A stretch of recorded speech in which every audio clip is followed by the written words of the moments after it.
Let me start by thanking Baba Colin Chi. He's at the back of the stage there, being mic'd up, I think.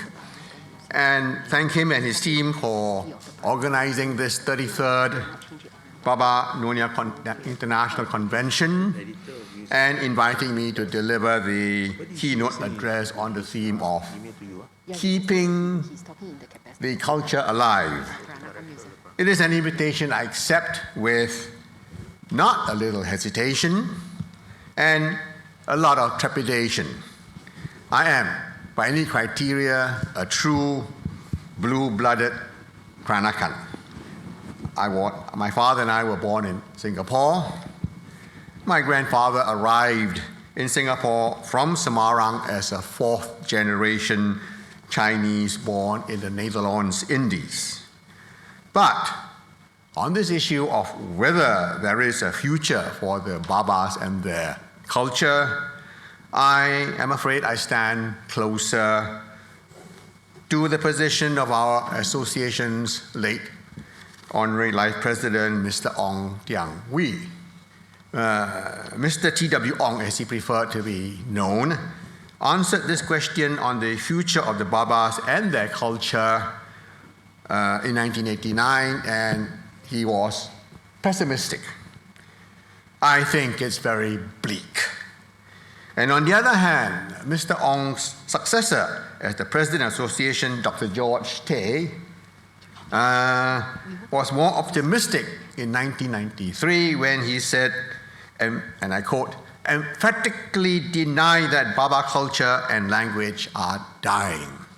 They are in the process of being revitalized. So for Mr. Ong and the generation, the issue of the future of the Babas was less about the survival of their lifestyle, their culture, but more about the political survival, their political survival as a Chinese community born in the Strait Settlement and who saw themselves as different from the more recent Chinese migrants who identified more with the Guan and looked to the Kongsi for support. The predecessor of our association, the Straits Chinese British Association, or SCBA, was founded in 1900 to further the political and economic interests of the community of Chinese born in Singapore who saw their future integrally linked with the British Empire as the King's Chinese, and less with their clansmen who formed the Singapore Chinese Chamber of Commerce and Industry in 1906, and who looked to the vestiges of the Qing Empire for their identity. Mr. Ong and his predecessors were assured of their future for as long as Singapore remained a British colony, and they were recognized as the leader of an emerging Anglophone community among the Eurasians, Indians, and Malays. But what was the future for Mr. Ong and his generation after World War II, when an anti-colonial struggle for independence emerged?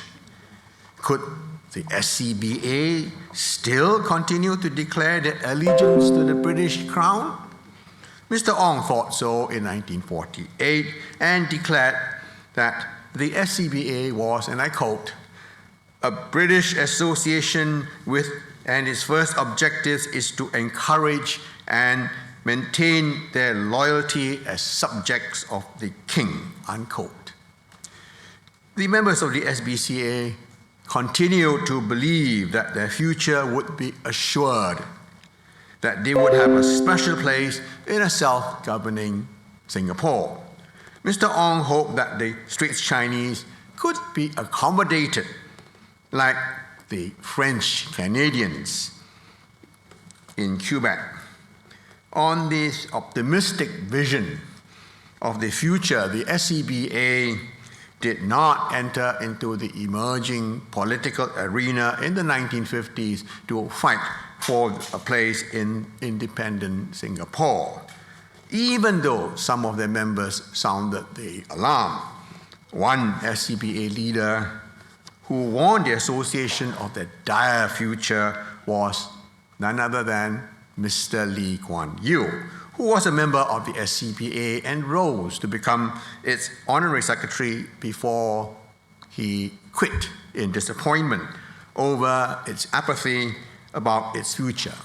In 1955, this is after the elections, he warned that, and I quote, "If the SBCA does not understand the new Asian Renaissance in Malaya, then its future will wane and dwindle to nothing."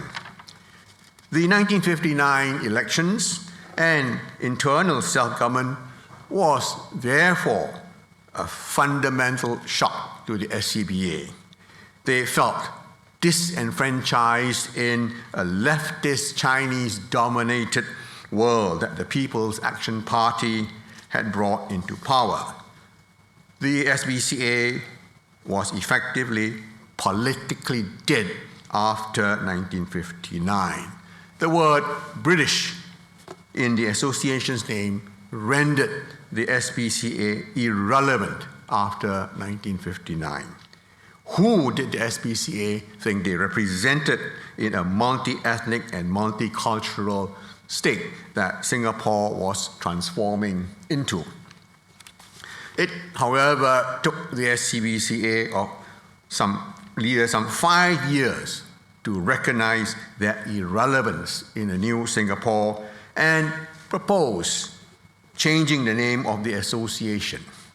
As Mr. Ong explained, the change in 1964, and I quote, "The name SBCA is now obsolete, for we are part of an independent sovereign state of which Singapore is a member," unquote. So, Mr. Ong and his colleagues changed the name of the SBCA to the Singapore Chinese Peranakan Association on 11 December 1964. However, they appear to have a change of mind, rethink, and drop the reference to Singapore Chinese to rename their new association simply as the Peranakan Association Singapore on 23rd February 1966. But renaming the old SBCA as the Peranakan Association was perhaps the only choice, obvious choice for Mr. Ong and his colleagues in 1964. It reclassified the Straits-born Chinese as Peranakan. The Malay term for, and the dictionary definition of it is, I quote, "descendants of indigenous people or anak negeri and a foreigner." But it also raises a host of other issues. The Straits-born Chinese seldom, if ever, referred to themselves as Peranakan. My late father, in his 90s, senile dementia fumigating his mind, was clear when he was asked, "Are you a Singaporean?" His reply, and he would shake his head and says, "No." He was a Straits-born Chinese, not a Peranakan. And the British colonial writers referred to the local-born Chinese as Babas and Nyonyas, never Peranakan. The question then is, how were the Straits Chinese as an ethnic community after 1959 distinct and different from other communities emerging in a multi-ethnic and multicultural Singapore when Singapore attained full internal self-government? If the association is not about bringing together Chinese who were born in Singapore or the earlier Straits settlement in an emerging multi-ethnic Singapore, then what is the association about? How many of us born at the turn of this century and now coming of age, would identify ourselves ethnically as Peranakan, descendants of indigenous people with a foreigner. How many of our post-1959 leaders identified themselves as Peranakan? I can find no reference to Mr. Lee Kuan Yew, Dr. Goh Keng Swee among our pioneer leaders who are true blue Peranakans, identifying themselves as such. It is to Mr. Lee Hsien Loong's credit that he identified himself as a Peranakan when he opened the Peranakan Museum. Is that him? Yeah. The conventional answer is that Peranakan is about the lifestyle and culture of the Straits Chinese formed from the establishment of the SPCA in 1906 to its transformation in 1964. But how many of us can claim to be Peranakan in being able to speak Baba Malay and read any of Wan Bun Seng's translations of the Chinese classics, such as the 1933 Cerita Dulu Kala Bernama Kek Hua Siok Chi, Cia di Zaman Liat Kuok, assuming we can find a copy to read in the first place. Some of us cannot do without our sambal belacan with our meals. But how many of us would prefer listening to keroncong music to what is broadcast on Gold 90.5 FM or Love 97.2 FM or the classics on 92.4 FM when we have our dinner spiced with sambal belacan? More problematic is our celebration of the cycles of customs and festivals which defines our lives. All of us celebrate the major Chinese festivals from Chunchi, the start of the Lunar New Year, through the Dragon Boat Festival, the Mid-Autumn Festival, the Winter Solstice, or Dongji. Today, all of us, whether we identify as Peranakans or not, celebrate these festivals as social occasions, festive occasions for family gatherings, forgetting the deeper religious and ancestral worship practices embedded in these festivals. So the Mid-Autumn Festival has become an occasion for conspicuous consumption of mooncakes with a variety of unusual fillings, which I think would have surprised our grandmothers. But how many of us remember to also offer this Kueh Bulan Lapan to the gods and ancestors? How many of us still maintain family altars to our ancestors in our homes? So at the beginning of the 20th century, Dr. Lim Boon Keng launched a campaign to reform Straits Chinese society. He argued that Chinese folk religions and practices were holding back the development of the Straits Chinese and should be replaced with a more rational Confucianism he was proposing. He also proposed that the elaborate traditional Buddhist and Taoist funeral rites and ancestor worships be reformed, simplified to accord with modern Confucian and Christian perspectives. He wanted to change the Chinese dress codes for something more functional and practical without doing away with the Chinese forms or adopting fully Western dress.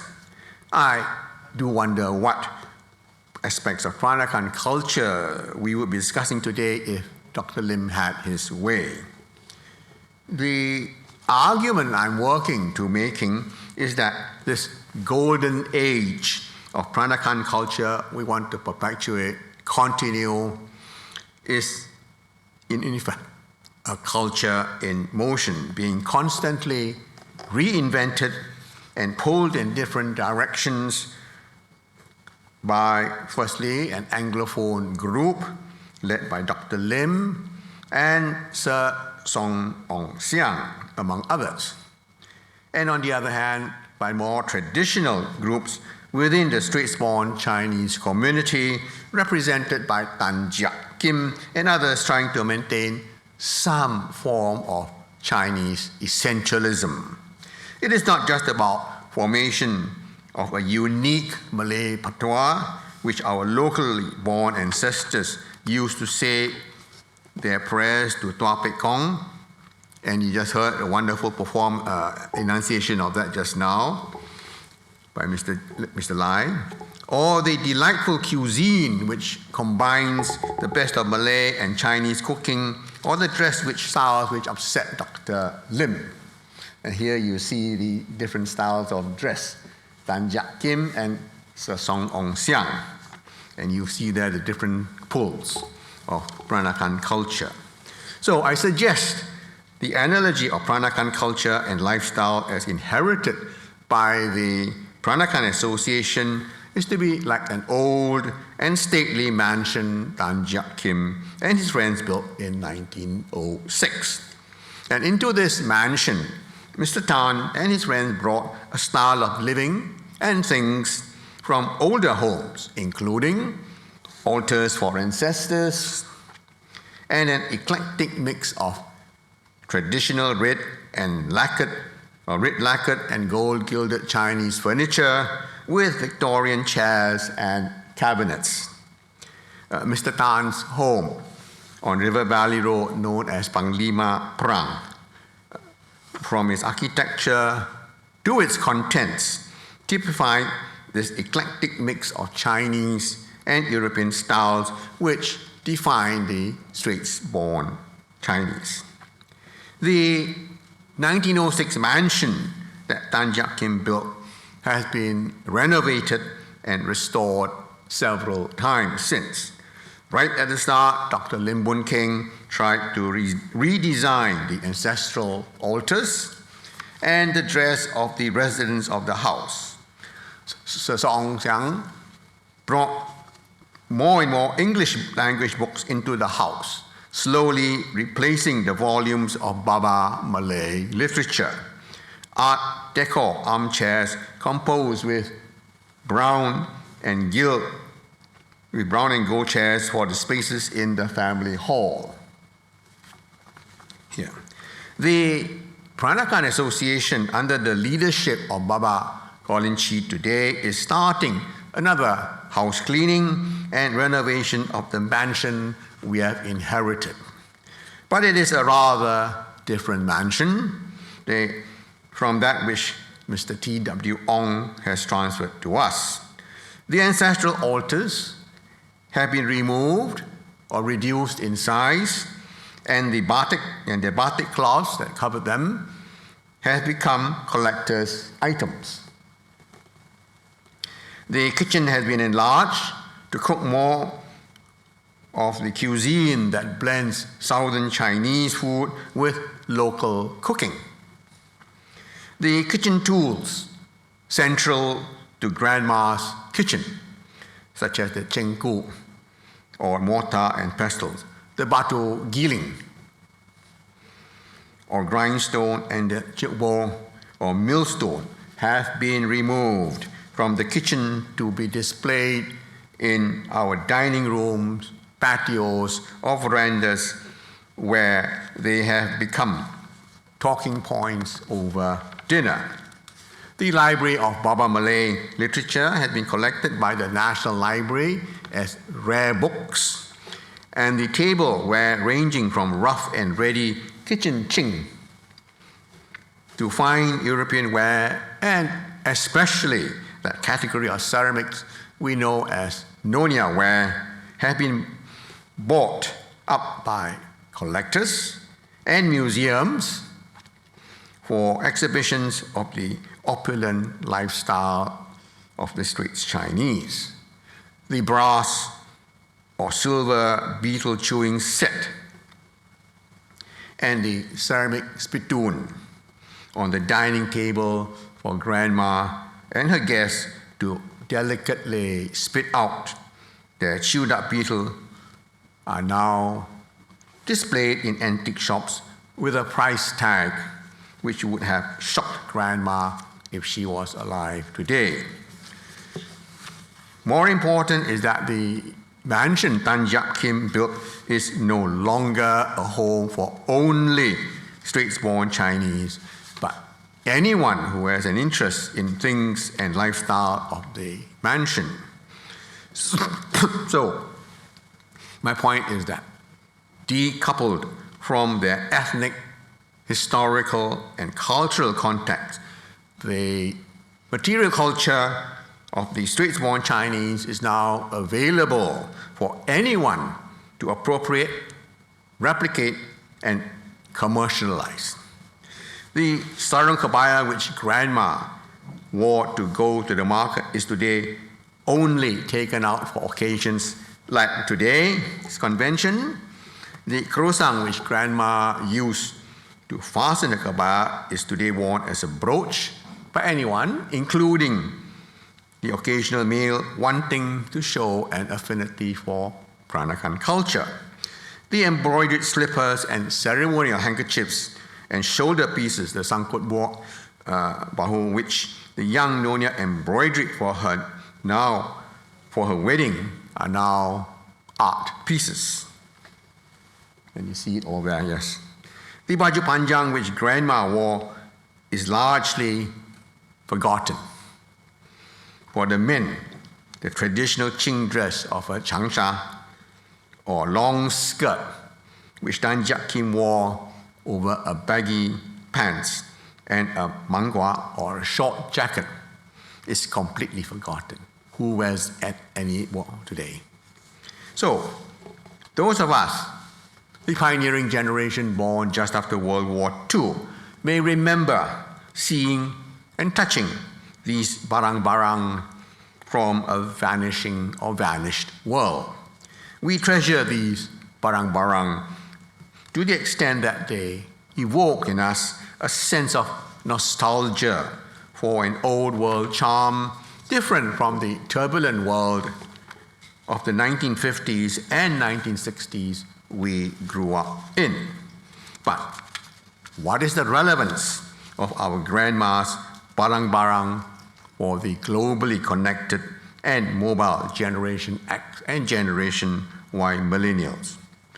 Would these motifs on grandma's barang-barang would be relevant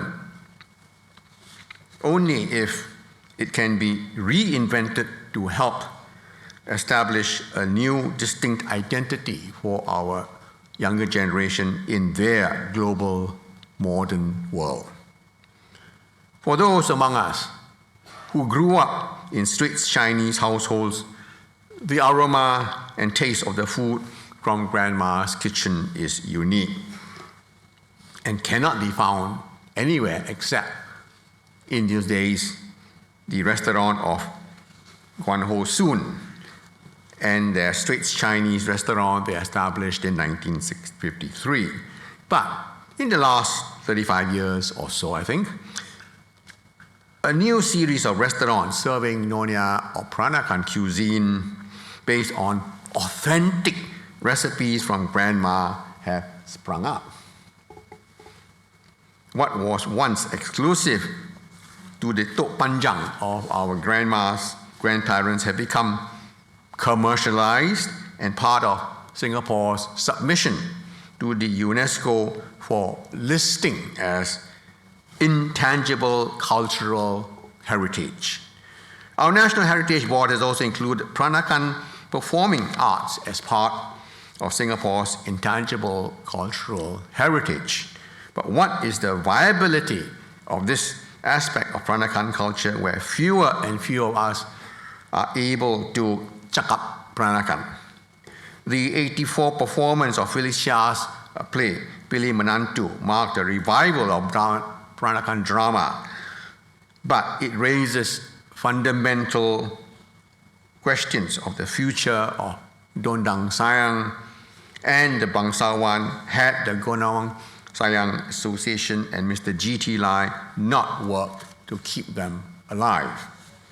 Stella Korn's Emily of Emerald Hill was the first of a new generation of Peranakan theme plays in English, but there has been nothing after that. It begs the question of whether promoting Peranakan literature refers only to Peranakan-themed texts and excludes award-winning local born authors, including Robert Yeo, Arthur Yap, or Catherine Lim, writing in English, but on non-Peranakan subjects. So, can the Baba Literary Festival, going into its second session in March next year, inspire a new genre of Peranakan drama and literature? If not otherwise, it will be Media Course 2008 series, Xiao Niang Rian, or Little Nyonya, which will do more to profile Peranakan culture and lifestyles as popular but cliched soap opera.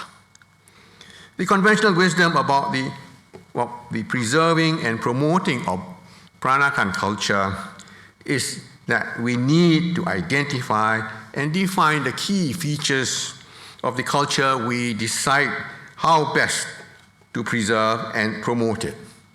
The underlying assumption is that there is a continuity of cultural elements of an authentic Peranakan culture from its golden age between the two world wars, which we can and need to safeguard and hand over to the next generation. However, I am suggesting that the future of Peranakan culture is not in finding some continuity of elements of authentic Peranakan culture from its golden age to today, and how they are to be preserved and handed over to the next generation. Rather, it is about the remaking of what we imagine we have inherited from that golden age of the Straits Chinese for a more global cosmopolis today. The future of Peranakan culture, I contend, may be more about its reinvention, commodification, or creation of a distinct Singapore culture in a globalized world. So, can the kebaya be mixed and matched with a pair of black pants, as some of you are dressed in today, for preferred formal evening wear? I see a number of ladies dressed this way. What about the mixing and matching of the hand-painted batik sarong with a shoelace chiffon or silk blouse? And for the men, can the manga Anjak Kim war be paired with a pair of Armani jeans for evening dress? It would be wonderful if Cartier or Tiffany saw potential in the design of Grandma's Phoenix brooch or Krosang to redesign it as luxury jewelry. So, can the quintessential ingredient of Grandma's cooking, the buah keluak, which you just early at the beginning of this program elected as the preferred or most noted element of Peranakan cuisine, can that be further localized and fused with different local ingredients to churn up new dishes? For example, kway teow with buah keluak sauce. And I have to assure you that a very good friend of mine, Lee Yok Boy, tried it. I didn't like it, but don't tell her. So, will we be seeing buah keluak flavored potato chips as something to be snacked on? Can biotech improve the fermentation of the pungent chinchalo into something more sanitized and so increase its appeal and popularity? Stated this way, I argue that we are no longer thinking about the preservation and promotion of aspects of Peranakan culture but the invention and reinvention of things, or barang-barang, from what we imagine was the golden age of Peranakan culture for our rapid, fast-paced and changing lifestyle today. These symbols of Peranakan culture, the dress, its accessories, and the cuisine will survive to the extent that they can be reinvented and commodified to become new symbols of what and who we are as Singaporeans today. So, I suggest to you the challenge for the Peranakan Association is to ensure that the Peranakan origins of these commercializations and appropriations into the general Singapore lifestyle are not forgotten as we reinvent and various aspects of them. For example, Cartier's branding of its products is that it is constantly reinventing them, but they remind us of the roots. So, their flagship watches, the 1917 Tank watch and the Santos watch, have gone through several reinventions, redesigns, and continues to be highly prized and desired. But Cartier has ensured in its branding that these inspirations for the tank watch was the tank introduced in World War I battlefields is not forgotten in their constant reinvention. So, can the Peranakan Association do the same for the design of grandma's jewelry and food and other less tangible aspects of our Peranakan culture as it seeks to preserve and continue them? Thank you very much.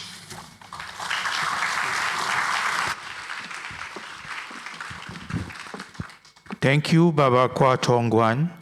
Instead of talking about what to preserve from a golden age culture, we should be thinking how we can invent and reinvent new imagined possibilities to become new symbols of what does it mean to be Peranakan.